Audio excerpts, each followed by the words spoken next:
Just hang on.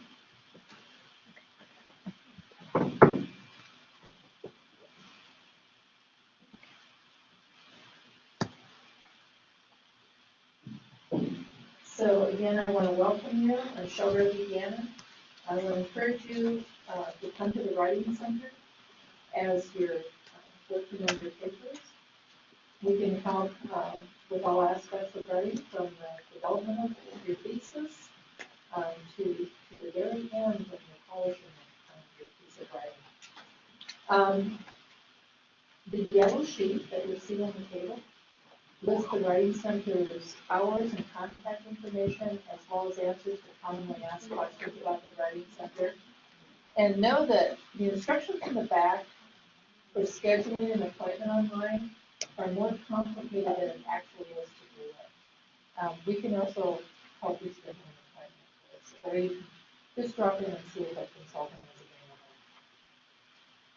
available. The lavender sheet has a list of workshops, and you can see what's coming up next after this. Writing successful essay exams. Some of you may have essay exams coming up for midterms or for the end of the semester. We encourage you to come to that workshop. I think you'll find it helpful. Other workshops coming up, writing the long paper. Right before spring break, many of you may be tackling a longer paper, and so that's a very helpful workshop. And there are others coming up, writing about poetry. There's a fun one for flash fiction where you'll get to write a short story, and others that you might find useful coming up after that. So I encourage you to attend those. You can get PowerPoints for tonight's workshop. Toward the end of the workshop, we'll be distributing comment cards. And you can write your ID number on the front of the comment card if you want the PowerPoints, and we'll record that information. And if you want an instructor notified that you were here, be sure to list your instructor's name on the comment card. For the distance people attending, we'll provide you with a survey link. So Dr. Prentice Clark has graciously volunteered to lead this important workshop for us. Please give her your complete attention. You need to be actively engaged. You might want to take notes. And you'll notice there's chocolate. There are chocolates on the table. And if we run out, we'll keep adding more. I'm sorry, we can't provide that for the distance students. You have to find chocolate in your cupboard at home. Okay, we'll go ahead and get going. Hi guys, thanks for asking. My name is Princess. I would like to cram everything I know about this topic into 45 minutes, so there's a lot on the table. I try to put everything in the handouts also that you can take away. The 4 basic things that we'll do. So after this, I'm curious, how many of you are here because you're working on essays for like an English course or composition?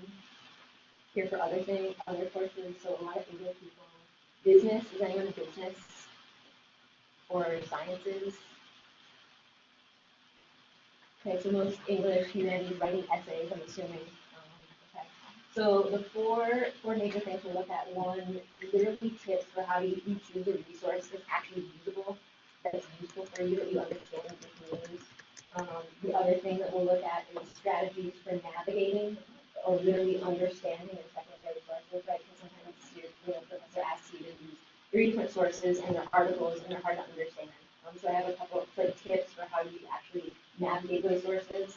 The third thing we'll talk about will be tips for how you actually choose specific examples or pieces of evidence. And then finally, tips for integrating quotations into your own writing. Right, so when people say I have a hard time like making my writing flow, I have some strategies for doing that. Before we jump in, I'm going to go around to each table, and I'm just curious if you could call out what is the thing that you find most difficult or challenging or frustrating when you're supposed to write an essay and you have to include evidence. What is the thing that you struggle with most? Maybe you can start table 8. Anything in particular that you struggle with or that you want to address tonight? Well, right now it's about the research period, right? Research? Yeah. Like, we haven't started yet. But yeah, I want to know about research, how to do research, and how to just go on the topic and write them. Okay. So research and picking relevant sources. Table 4, anything in particular that you feel is difficult that you struggle with that you want to address tonight? Understanding resources. Okay. Anything else in table 4? Things that you struggle with or you find difficult?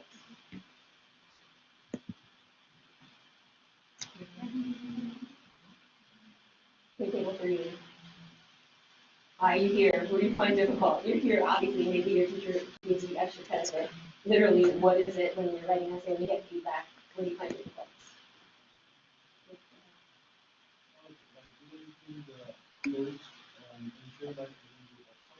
Excellent. So or including quotations such that they like fit smoothly into your own writing. Okay, and then you were gonna say something too, I think maybe. Proper utilization of transition between words.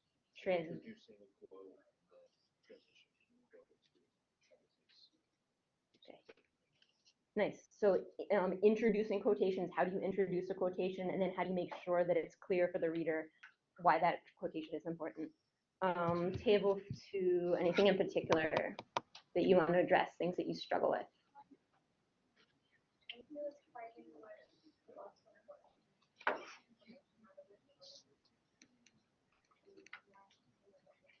Okay, so literally, how do you find the most relevant piece of info from the 4 books that you're using to integrate into your essay? Anything else, table 2? Okay, and then anyone, I think we only have one person over here. Anything in particular? Maybe like making the site or the source flow with what your paper is about. So once again, flow and integrating your source into your own writing. Got it. Okay, so beginning at the beginning, how do you choose a resource? Beginning stage research, right? One thing I feel like everyone is really quick to jump to online. I want to find an article because it's online and I can print it. Remember though that books provide basic background information and general information. So that is your go-to for basic overview general. Articles provide you really specific information. And also remember that articles are highly discipline specific, right? So written by biologists, written by professors of English, written by historians. So the language in the articles that you find are, again, really discipline specific. So they're sometimes harder to navigate, harder to understand.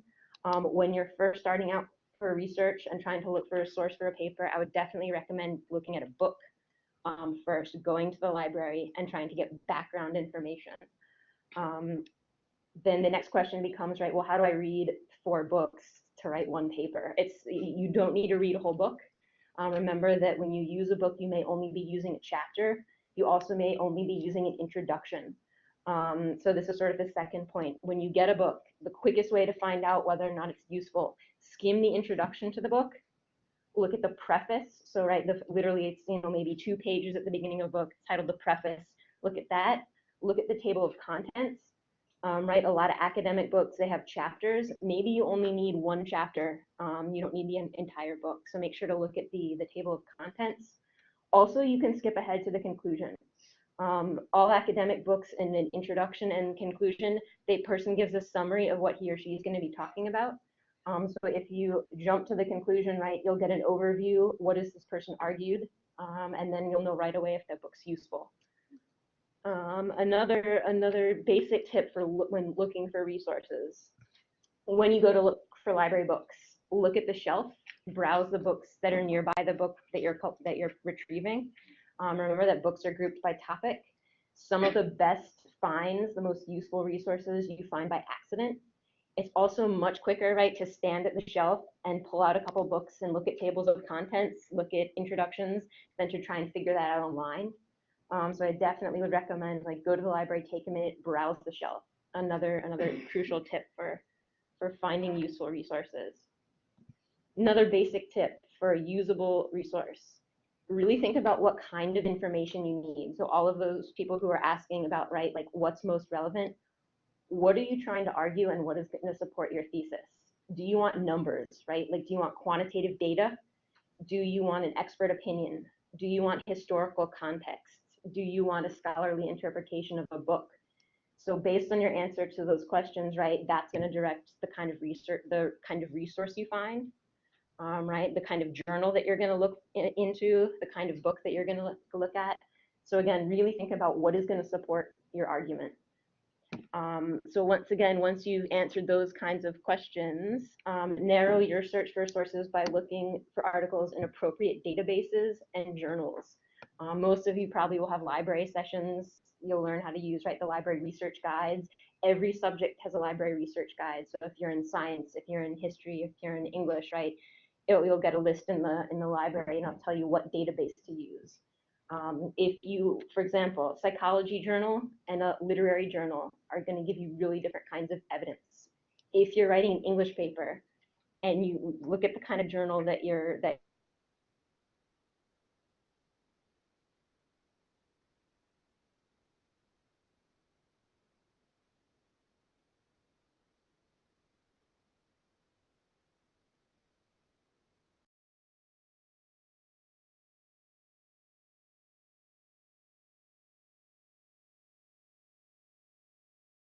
textual support's not going to be useful, worst case, accidental plagiarism. Do you really understand what your source is talking about? Do you have a clear sense of the author's argument such that you can give context in your paper for that quotation, sort of in response to your question, right? You should be able to summarize in your own language, what is the source talking about? Similarly, avoid sources with highly discipline specific language that you don't understand. So, I mean, to put it bluntly, if you read a couple paragraphs and you just don't understand, it's probably not going to be a useful source. Once again, it's highly specific. There's other stuff out there that will be more useful. This is probably my favorite research tip for people, and I think a lot of people forget it. When you pick a book or when you pick an article, look at the endnotes, flip to the back of the book or the end of the article and look at the bibliography or the works cited page. Even if that article or book isn't exactly what you need, remember that the author has listed probably 50, 30, 100, depending on what it is, resources that are connected to that topic. So that author is doing all the work for you. All you have to do is read the bibliography, right, and then plunk into our library catalog the book title or the article title. So again, it saves tremendous amount of time. Someone who works in that field has already researched an entire book. So flip to the back of an article, flip to the back of the book, and look at the whole bibliography. Again, it's a lengthy list of sources that you don't have to find on your own. So sort of moving on to, this is more strategies for, and I think this slide, yeah, strategies for understanding and navigating secondary sources. So say you have your sources, then the question is, right, how do you understand those sources? How do you make sense of them? How do you pick your examples? If you print out articles, I would definitely print them out so you can write on them and highlight, or do some highlighting function right on your computer. Another major tip, as you're reading your resources, copy into a Word document any passage, right, any quotation that might be useful for your essay, and be sure to include the citation information, right? So this is, you don't have to go back and re-find the page number so you can cite it. So you don't have to go back and like find the bibliography that you need, the bibliographic information that you need to cite. So again, as you're researching, again, make sure you just, as you're going, copy the citation information. Same thing, if a passage stands out to you in a book and you think it seems useful, you're not quite sure yet, copy it out into a Word document. Worst case, you don't use it. Best case, you save time. You have it in a Word document. You can put it into your essay. So again, this is for how do you navigate sources. Again, one tip would be to read and reread the first few paragraphs and underline the writer's thesis. So you picked an article from a journal. Is it clear to you what that person's arguing? In lengthy scholarly articles, remember that the thesis sometimes doesn't come until the second, third, or even fourth paragraph. So unlike the essays that, a lot of us write that are maybe, 3 pages, 5 pages, your thesis statement typically comes in your first paragraph, right, or second paragraph. Remember that in a scholarly article, the person's going to give you a lot of context, and the thesis or argument might not come until the second paragraph, the third paragraph, or the fourth paragraph. So that's just to be aware of. Also, how to think about how a writer sets up or organizes or lays out his arguments. Once again, an introduction a lot of times gives you a roadmap for the essay. Scholarly articles often include lots of parts. So again, you save time by really reading the first couple paragraphs carefully. Literally, some essays will say, I first will do this, then I will do this. Part 3 will do this. Again, right away, you can tell if the resource is useful. Also, when you read scholarly sources, it can be really easy to get lost in all the examples that a person's using. Right, so be aware that the essay makes main claims and then also has examples supporting those claims. So when you're thinking about, what's most relevant, you might not want to draw an example from an article. You might want to be sure that you're looking at the article's main claim, what the person's arguing. Other strategy, listen for moments when a writer uses transition words, but, however, and although, right? So you're reading an article, it's hard to understand those kinds of words, but, however, and although signal that a writer is clarifying his argument or complicating it or pointing out limitations, right? So a lot of times you'll include a quotation and your instructor might say, but is this really what so-and-so is arguing? That would be a moment when, right, you need to be really careful and attend to, again, how the writer is setting up the argument and what the argument is versus maybe moments when a writer is qualifying it. Another tip, be on the lookout for key words. So especially words that the writer repeats or uses throughout the essay. That gives you an immediate sense, what is the focus of this piece. Sometimes simply a word that you don't know that you find in an article can be a useful source for you. Maybe it's a concept, right, that you can bring into your essay that will help support your argument. And then finally, similar to what we talked about before, really read the closing paragraphs.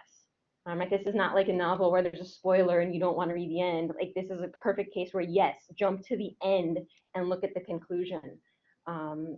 The conclusion often reiterates the article's main points and will give you a sense of whether or not it's useful. So moving on to this is on this second page, I think, of your handout. Tips for choosing useful examples. So your instructor might say textual evidence, your instructor might say quotations, your instructor might say examples, right? These are all the same thing, right?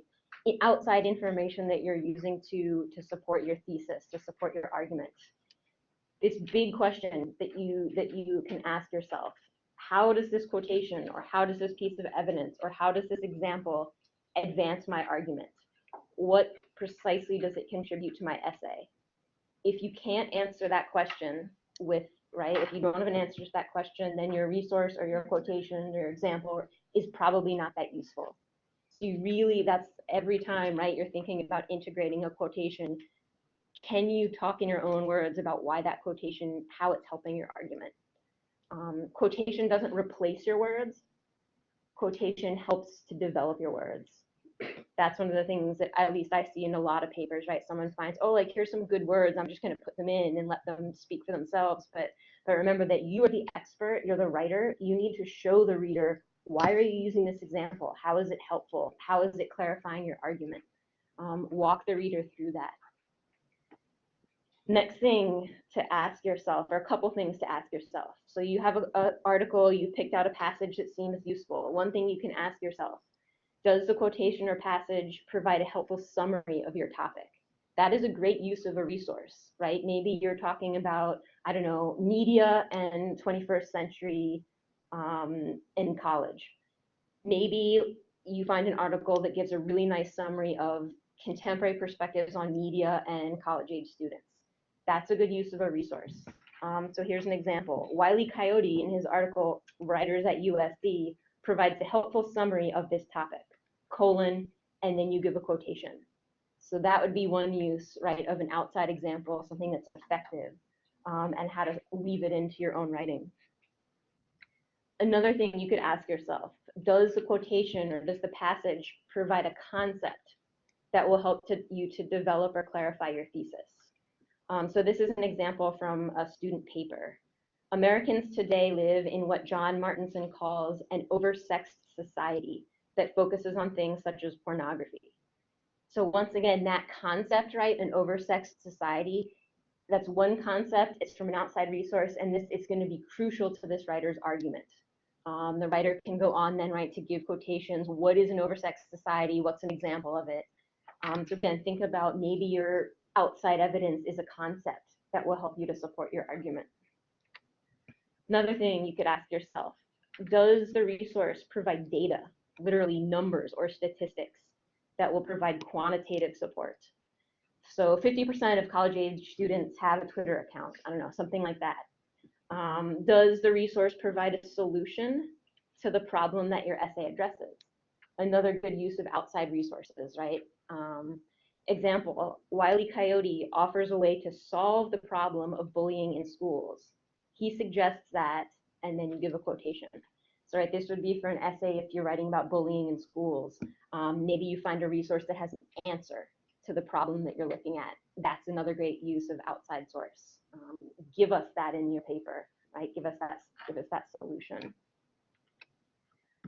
Another use of resources, or another way to use resources, you could find a resource that has a radically different perspective than the one that you want to argue, right? Then you can go on, bless you, then you can go on to, in your own essay, demonstrate why that perspective is limited, why you disagree with it, right? So this is sort of like devil's advocate.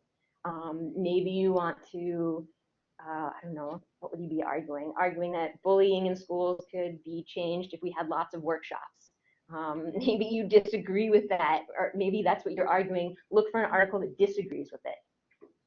Integrate it into your essay and then show why that's flawed or show why that's limited. Then your argument becomes stronger.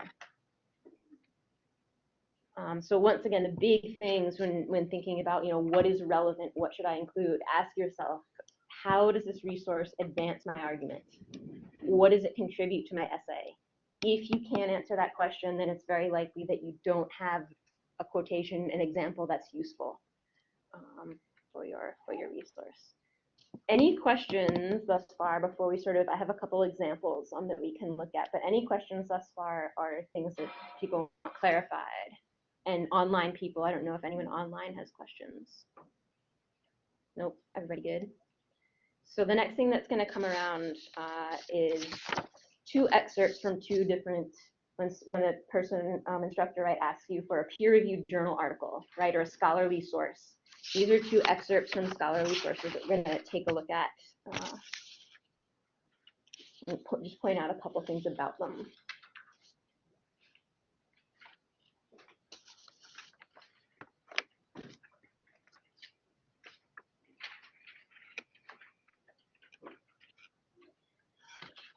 So the first article is by Alice Mills. It's titled Agency or Addiction. It's in a journal called Children's Literature and Education. And the article begins, and this is exactly how it begins, that's on your page.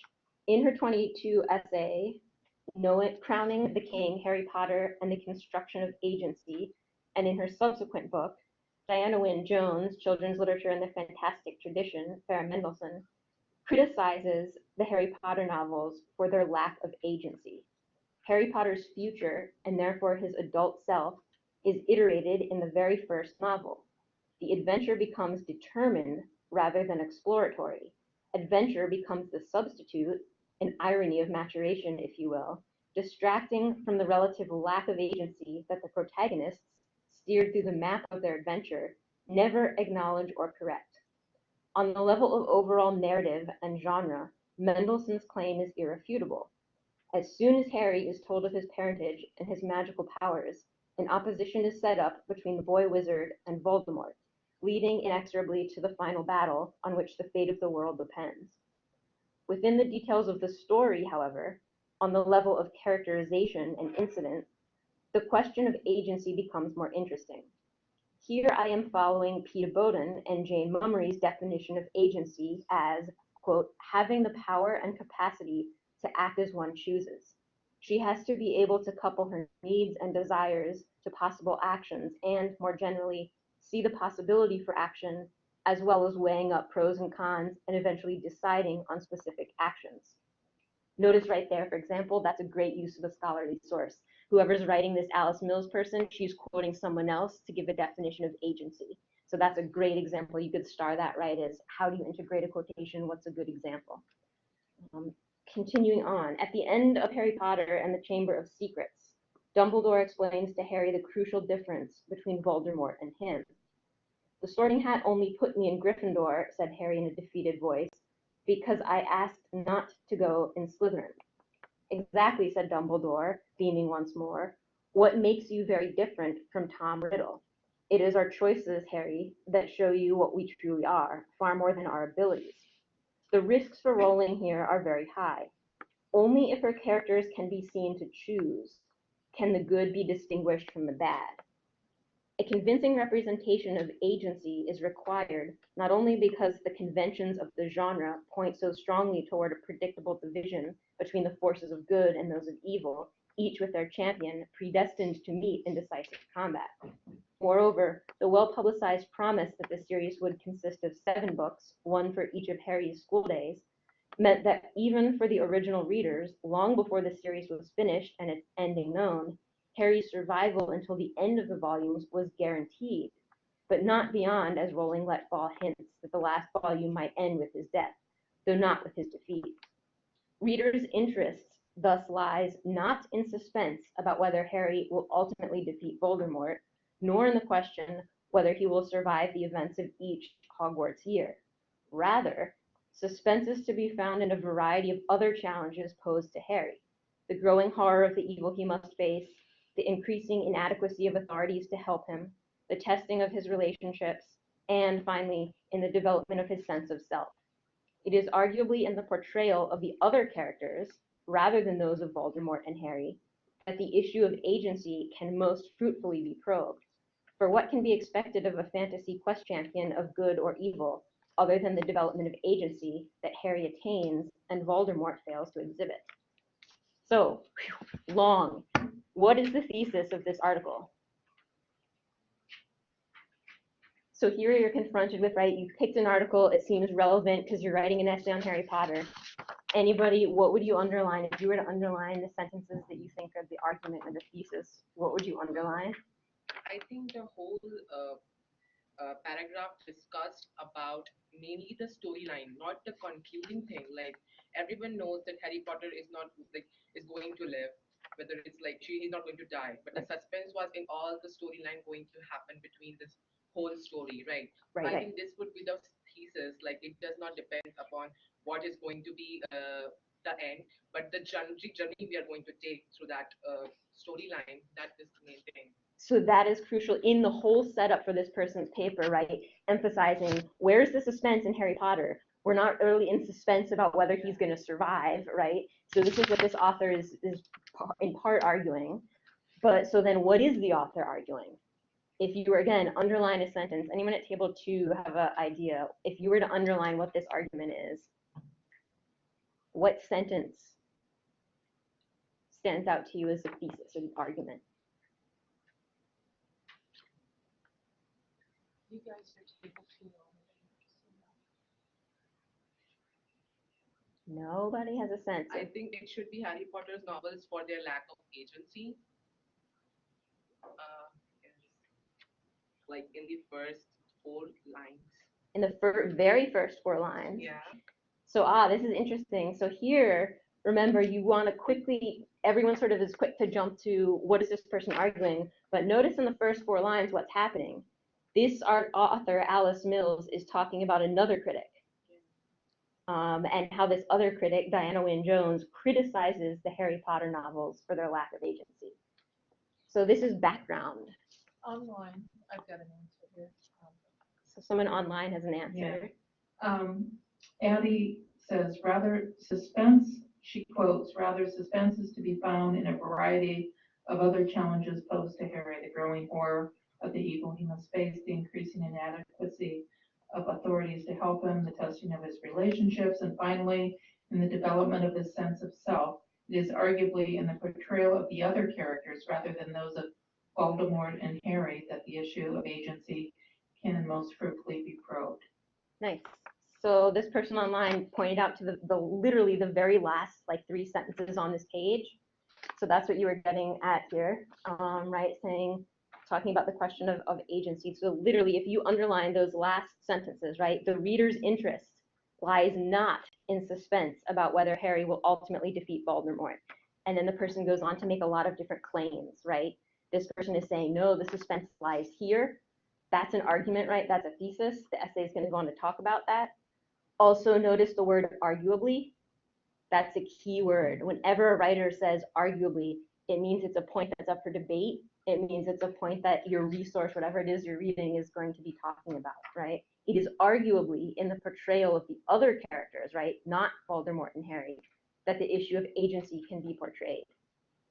So your big criteria, right, about whether or not you want to use this article, if you want to think about Harry as a character, this would not be a good article because this author is focusing on characters other than Harry and Voldemort, right? So again, crucial, knowing what the article is going to argue will help determine whether it's worth your time to use it. And once again, here would be just a reminder, you might have to read quite a bit before you get to whatever the person's arguing. If you flip to the other page, I think this is on the back. This is another article. This one's on the Hunger Games. Notice the article is titled "Consumed: Food in the Hunger Games," and it's from the European Journal of American Culture. So the introduction. The book The Hunger Games and the film of the same name take place in an indeterminate future in the nation of Panem, which occupies part of the former United States that had survived natural disasters. Heroine and narrator Katniss Everdeen lives in District 12, which is a small mining town on the eastern border of the country. Katniss is 16 and lives with her mother, an apothecary, and 12-year-old sister Primrose. Her father labored as a coal miner until he lost his life 5 years earlier in a mine explosion. This quiet, depressed town is more than 1,000 miles from the decadent capital, but is governed with a firm grip. The Hunger Games is filled with drama, spectacle, and budding romance.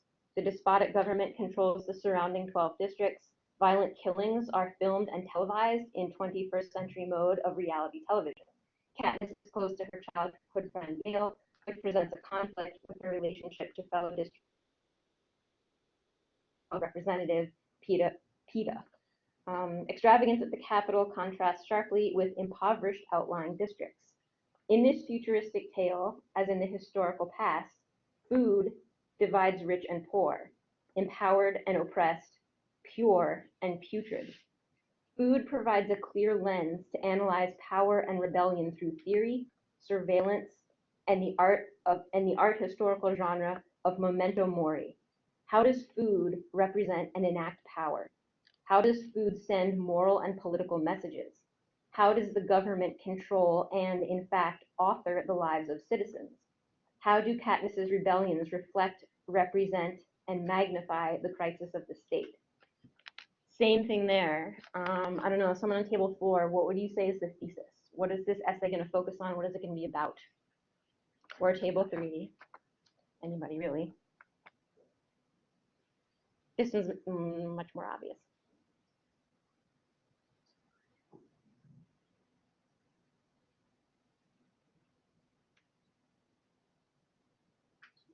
Yeah, thesis. It's about language basically that is genre and like what involves basically the premise of the movie. And did you say genre too?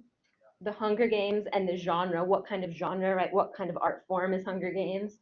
What else more specifically is it going to focus on? Yeah, go ahead. Yeah, so that sentence, food provides a clear lens to analyze power and rebellion through theory, surveillance, and here you go with the genre, right? And the art historical genre of memento mori. So here would be, this is the thesis, right, big questions. Notice this person's asking a lot of questions. Whenever you get a resource and the writer's asking questions, that's also a hint. That's what the essay is going to be about. The author's going to explore those questions, answer those questions. So if those are things that might be useful for your paper, then definitely it's a resource you want to use. Here's also an example, right? How many people know what memento mori is? The art historic genre, right? The art historical genre of memento mori. Right? Don't know what that is. It actually could be a really useful concept to support your thesis. You don't know, right? So you've got to look it up. Memento mori, it's an art form, so it could be literature, it could be painting, it could be film that reminds us of human mortality, right? That we're going to die, human finitude. A painting with a man standing and looking at a skull in his hand, right, would be an example of memento mori. So maybe that's a concept that would help you with your research essay on the Hunger Games. So here again, think of a concept in an article might be really useful evidence. Finally, notice I also put here just the conclusion of this essay. So this is literally the last paragraph of the article. This article relies on food to explore the systematic power and control, symbolism, and cost of living through the vital resources of food. Notice how that's even more clear than thesis statement, right? Another hint to go to the conclusion of what you're reading, and you might have a very clear sense of the author's arguments. Continuing on, the complexity of the Hunger Games defies flat and singular responses to consumption as solely joyful or sorrowful. Breaking bread in the Hunger Games usually occurs with mixed emotions. It is clear in Vanitas imagery and the Hunger Games that material wealth does not provide protected, sustainable comfort, but engenders desire and anxiety about longevity and the future. So again, a word you might not know, right? What is Vanitas imagery? Imagery or art that emphasizes, once again, human finitude, the inevitability of death, right? The mutability or transience of human pursuits. So again, those are concepts that you might fold in that actually could become part of your essay. So again, this example, the big takeaway, right? Conclusion, going to the conclusion to find part of an author's argument, to find it restated, and then carefully looking for the thesis. If you look back on the board or the monitors, I have a couple examples from student papers that could be useful to look at. So here's an example of, and look, I'm going to call on people for this, so get ready. I want you to identify what this person might need to revise. So this is a student paper. The top 3 factors in determining voters' decisions were political party identification, religious attendance, and age. Those who attended religious service on a weekly basis, 70%, supported the measure, while those who hardly ever attended services did not, 30%. If you were to revise this, what would you do? How could this person more effectively integrate that quotation? It's statistics, right? It's numbers, so it helps their argument. But let's, I don't know, table 2, anybody a sense of what would this person do to better integrate this quotation?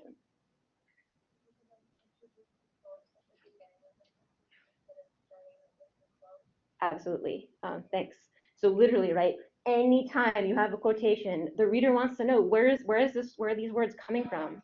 So introduce the source, right? According to whatever this person's name is, Rohr, comma, those who attend religious services. Or maybe you could say, Rohr provides a statistic when he argues that XYZ. So again, this would be a perfect example of introduce the source, give the person's name, so the reader knows where the words are coming from. Here's another one. So this is going to be for table 3. Justice for All is an organization that travels around to college campuses with 15 18-foot panels of pictures of fetus, aborted, and inside the uterus. Wherever they travel, they obviously provoke conversation, both positive and negative. One specific response from a man at Colorado State University was, here's a large quotation, these are college-age adults who have the ability to look at this and say, oh, that's great, I knew that already. And I guarantee you that a good chunk, 90% of the people on this campus have a really good idea that when you abort a child early, it's going to come out looking kind of nasty.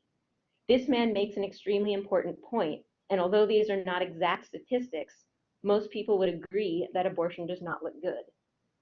So table 3, give us a sense. If you were to critique this, if you were to offer a way to revise it, do you think it's effective?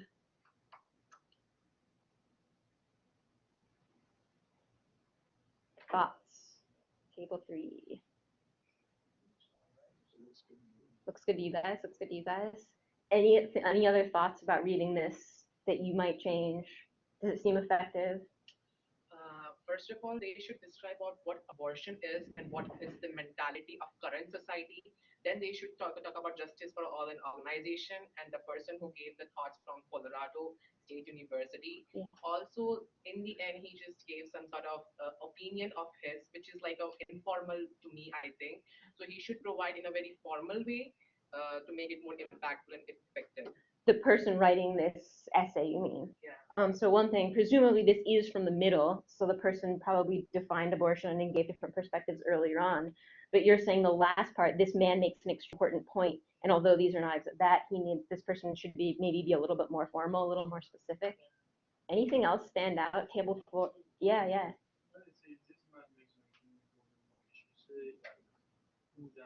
Yeah, who is this man, right? It's almost so obvious we miss it. Same thing, one specific response was from a man at Colorado State University. Well, who is the man? Also, notice what the person acknowledges in their last sentence. These are not exact statistics. Maybe then you want to find more exact statistics. Maybe you can't find them, maybe acknowledging it is useful, but at least like keep that in mind, right? Where are you getting your statistics? Here's another one, so table 4.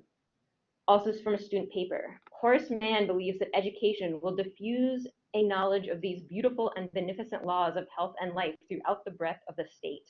In other words, education has an amazing ability to create sameness in knowledge of the best ways to run society.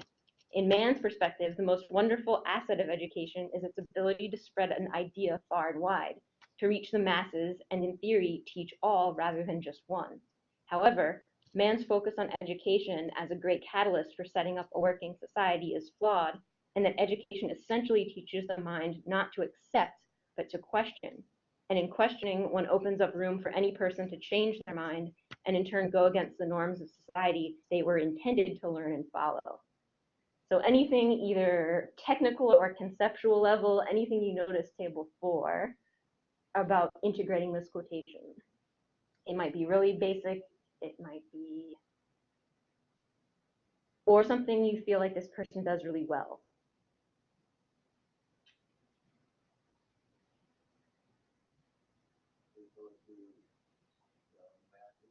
Yeah, so excellent, thank you. So one thing to make very clear, Horace Mann believes, right? Excellent. What else? Those of you who are good with citation format, do you notice anything?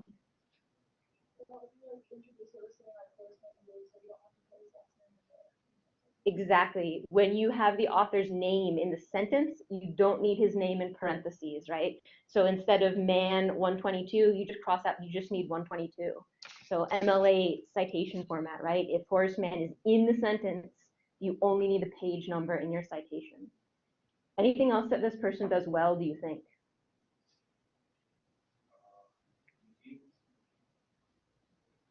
Another idea, but like his translation was good because in other words, Yes. that he states like the same thing but like different ways. Absolutely. And as you say, so this is one of the most important points, right, on how do you integrate smoothly a quotation into your own writing. Absolutely, as you said, this person restates the quotation in his or her own words, but notice, right, it doesn't feel like repetition. It's just like clarifying. And that transition phrase, as you put it, right, in other words, that always works. I mean, if there's one thing in writing that always works, it's using one of those transition phrases. In other words, and then you explain it. You are the expert. You're interpreting this quotation. You're telling the reader what to see, how to see it. And again, people learn through repetition, right? It doesn't feel like this person is repeating Mann. It feels like they're clarifying what Mann is saying. And then also, as you pointed out at table 4 too, right? This person acknowledges what Mann is saying, clarifies it, and then goes on to provide another perspective. So also really, really works well, really effective. Oh, wow, look at that. That one didn't come through. That's strange. That's all jumbled, but that's okay because we can move on to back to. So say moving on to once you've actually integrated your sources. Here in response to people who want to know about, right, effectively integrating, making your writing sound smooth, getting your flow. Read your work, including your textual example, including your quotation under your breath or out loud. Listen to your voice, right? Does it make sense? Does the way that you integrated your quotation, is it smooth? Does it make sense? If you hear yourself say wait, like in your mind when you're reading, that means it's not clear, right? Your voice never lies. If you're reading your paper and you're in, you say, oh, wait, that means it's not clear. So I can't, definitely under your breath, out loud, whatever you need to do. Another big question, do you include enough context for your reader to understand the quotation? So once again, instead of just clunking words in, maybe you need to give a little background, like this author, whatever his name, Joe Schmo, in an example of XYZ, offers the following advice about XYZ. Then you give your quotation. So really think about context, setting up your paper so your reader understands what the example is. Here are, and we already got some of these from table 4, quick tips. How do you integrate a textual example into your writing? So here's a quotation. Say I wanted to use the quotation, life is our dictionary, from Ralph Waldo Emerson. Signal phrases. So these are the kinds of phrases you can use to introduce a quotation. As American philosopher Ralph Waldo Emerson suggests, life is our dictionary. According to Ralph Waldo Emerson, life is our dictionary. Life, in Emerson's account, is our dictionary. That would be an example if you want to change up the flow of your writing, change up the rhythm. Maybe your introducing phrase, your introductory phrase is in the middle. In Emerson's words, life is our dictionary. Emerson offers a different perspective when he suggests life is our dictionary. Those are just some of many, right? But those are that's the kind of language you can use when you introduce your example or your quotation. Transition phrases, also crucial. How do you weave together a quotation and your own analysis, right? How do you make your writing and the quotation fit together well? Use a transition phrase. In other words, life teaches us the meanings of things. That is, the best dictionary is life itself, which is to say, life experiences are sources of knowledge. Put differently, more specifically, and then finally, Emerson seems to suggest, in effect, Emerson seems to suggest that, and then you give your own words. So those are all some of the transition phrases. Again, you have a quotation, use a transition phrase, give your own analysis, give your own interpretation, then you can move on. And then I think that's it. I think it's the end of the things I have for you, unless you have specific questions. Yeah. Wait, so go back to, yeah, the horseman one. This one. I have a question. Yeah. So, earlier you told us how to, like, rewrite the statement. So here, when after Wait, can you guys be quiet for a sec? I'm really trying to hear. run society, and then to stop period, then it says in Sorry. yeah, in man's perspective, the most wonderful asset of the kid is that yeah that. So can you write? I don't know. I'm feeling like it's like blended with the first one and the second one. So can you go? Man provides statistics that the most wonderful asset, and then get it from there. Instead of having a man's perspective, you want to say man provides a, absolutely, yeah, because you're noticing that repetition. In other words, right, in man's perspective, yeah, that's a nice ear for it, yeah. So begin with man, X, Y, Z. Anything else?